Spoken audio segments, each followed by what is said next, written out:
I absolutely love and support the government's ambition to spend 111 lakh crore, that's $1.5 trillion on over 7,400 projects in the National Infrastructure Pipeline NIP. But I felt a stab of despair when the same government announced a brand new development finance institution, DFI, which is now grandly being called the National Bank for Financing Infrastructure and Development, and the acronym is NaBFID. Now, this is going to take the lead in financing these projects. My quarrel is not with the ambition. I love the ambition, but my quarrel is with the failed legacy and design of DFIs. Now, here's a throwback to the 1960s. Several DFIs like IDBI, IFCI, ICICI, they were given incredible concessions to harness the country's savings. But in many cases, their balance sheets were bloated up with loans given for, what can I say, several considerations. Now, you know what those considerations are.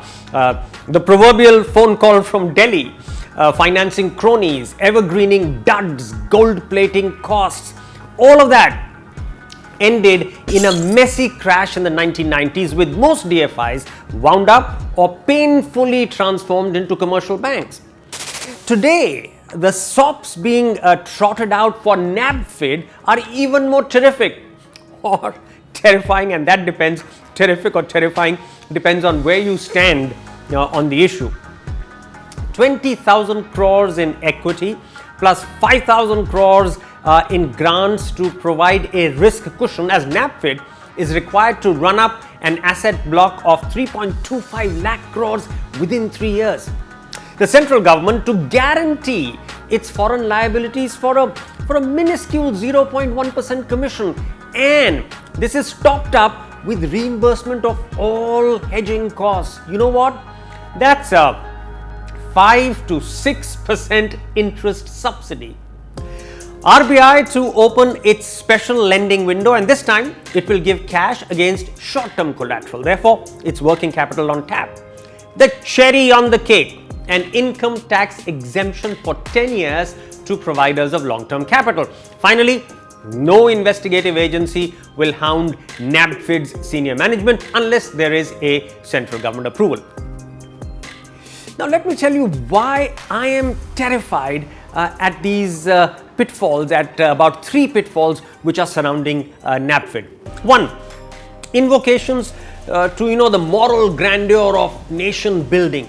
But beware such noble axioms because they could get twisted and used to justify losses on NaBFID's balance sheet. In my book, NaBFID should strictly earn a profitable, viable return on every investment it makes.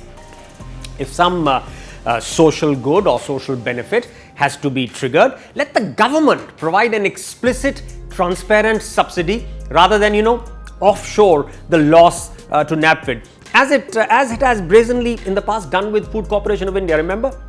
Now, number 2, while it's delightful that government's 100% ownership will be whittled down to 26%, that could take several years. So NaBFID will acquire all the trappings of a sarkari, of a government-owned venture in the very critical and culture-defining years. Finally, several pedigreed private-public entities have created sophisticated models of hedging the ultra-long-term risks of infrastructure project financing. So why create one more institution that will, reinvent, recreate an expensive architecture? Also, it's here in direct project financing that all the corruption is possible, from crony financing to sort of over or under invoicing, to gold plating, to evergreening, dud loans, all of that happens here. So why are we trying to tempt fate one more time as we did for 3 decades from the 1960s? Finally then, here's the $50 billion, 3.25 lakh crores, remember the asset base that NaBFID should have in 3 years. Here's the $50 billion question. Is there is there an alternate architecture for NaBFID that is, neither wasteful nor so vulnerable to financial skullduggery? Yes, there is.